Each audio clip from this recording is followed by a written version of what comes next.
What's up, Scrappy peeps? It's Adele from Inkie Quill, and how's the start of your year been so far? Let me know in the comments how January has been, what you've been up to.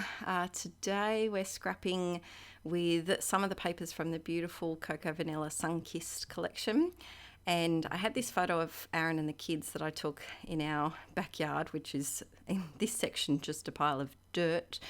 And I was going through the paper pack. I'd only just opened it. So I love it when you just open a paper pad or like a collection kit and you've got all of the selections of paper. You don't have to worry about whether you've only got scraps left.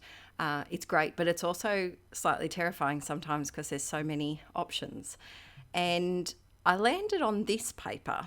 Now, this paper I absolutely love, but for someone who, not so many years ago would cringe at the thought of doing a pattern paper background, let alone a busy pattern paper background, I was so scared of pattern paper. I never thought that I would do a layout like this. And here I am picking one of the busiest pattern papers I've ever used.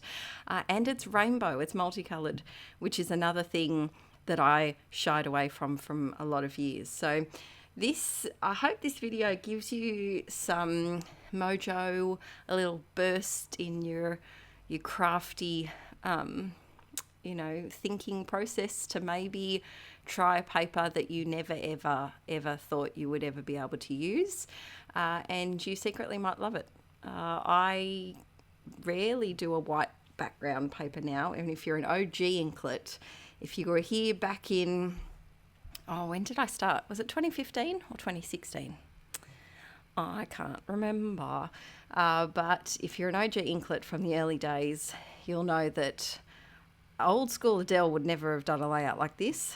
And it's exciting to, see how your creative process kind of moves and changes, and then you might go back to things you used to love, and then you might go and completely flip-flop and do something totally different.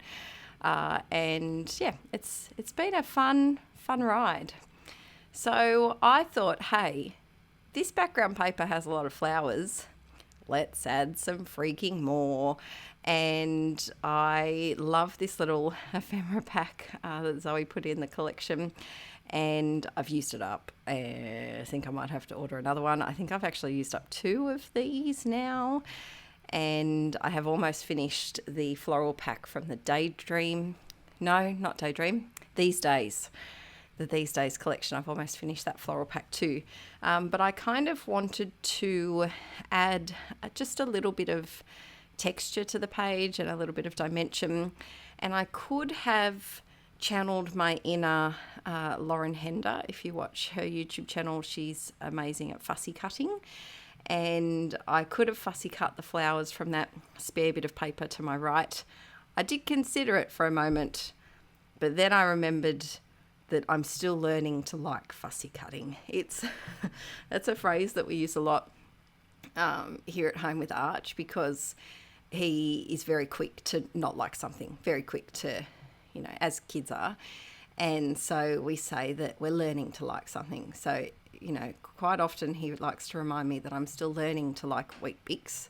I would never eat Wheat Bix. Archie has them every single day. But he says, maybe one day you'll like them, but you're still learning, aren't you, Mama? You're still learning to like them. And so I am also still learning to like fussy cutting. We haven't become bosom buddies yet. We haven't become mates. So while I've been yakking on about Wheat Bix and bosom buddies, I stuck a few of those flowers up on some craft foam, and now I had these. I've been doing a bit of cleaning in my craft room, and so I have been finding a few, random collections of embellishments, and these were part of my Inkie printables. It was at the old house, so at least 2 years ago, maybe 2.5 years ago. And I had them printed and cut and ready to go. So I thought, hey, let's pop them on this page as well. I've been really trying to use those little tiny piles of embellishments that I like to scatter in special spots in my craft room and then forget about. and I've been trying to actually use them, especially ephemera pieces. I am so bad at stashing ephemera pieces willy-nilly all around my room and then ignoring them for several years, as you can see with these stars. And I thought the blue was just a really nice pop, and it matched with the colour of Archie's gumboots as well. The reason why I picked this floral background is to give the dirt pile that is my backyard here a little bit of pizzazz. I would love to live in a garden that had, not live in the garden, I would love to have a garden that had a variety of colourful flowers like this, but alas we don't. And Violet's jumper has a print on it that is very similar, so I thought it worked out well.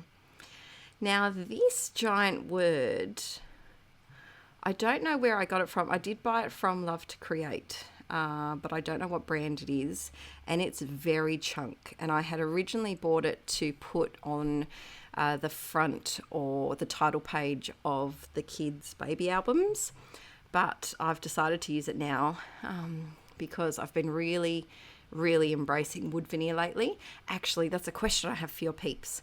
Where do you like to buy your wood veneer from? Like words, hearts, stars, little phrases, little icons. It's been quite a while since I've bought a lot of wood veneer, and I'm trying to use up my stash, and I've actually made a big dent in my little stars and hearts, and I'm running low, and I use them on everything. So let me know your favourite spots to get little sprinkly bits like that. I recently bought a few new washi tapes and I wanted to use them. So I think they're both from Stash World, which is an Aussie company, and I love to support Aussie small businesses when I'm buying things, if I can. And I thought, hey, we're going real busy. I feel like when you have a busy background, you've just got to embrace it and go real busy on it. It can work out disastrous, but it can work. It can also work.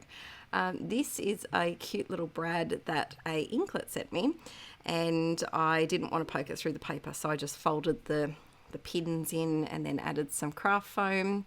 I added the number 3 because I've had that floating around for a while, and quite often when I'm scrapping, it's either myself and one child or a photo of the 4 of us. And so I thought while I could, I'd get the 3 on there for these 3. Then I'm adding a few other little bits and pieces, some little stars and a geotag, and just filling up all of the little spaces.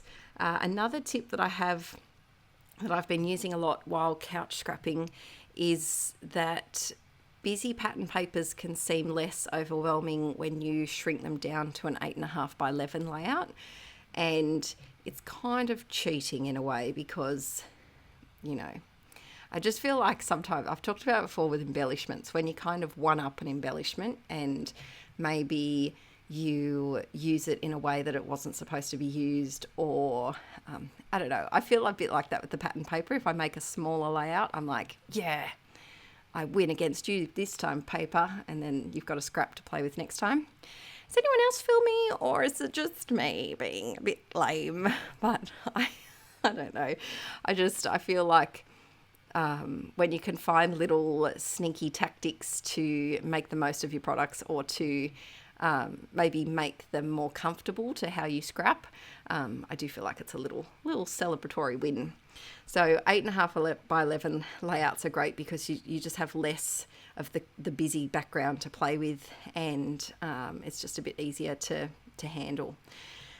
Also, okay, so down here I'm putting a little label because of course I couldn't add any text to the background. I needed some sort of label to write on. And this page is almost done. Look, I love it. It's loud, it's bright, but it suits the children well. They're an energetic duo. Let's just say that. They're very boundless with their energy, and there's never a dull moment around them. So I thought the busyness and the bright colours suited them quite well. Jazz hands. We're done. I hope you've enjoyed this video. It's given you a bit of a smile. Let me know how the start of your year has been and tips for wood veneer places to buy them from. And I will see you very soon in another video. I hope you've been enjoying the 2 videos every week. And I'll see you soon. Bye.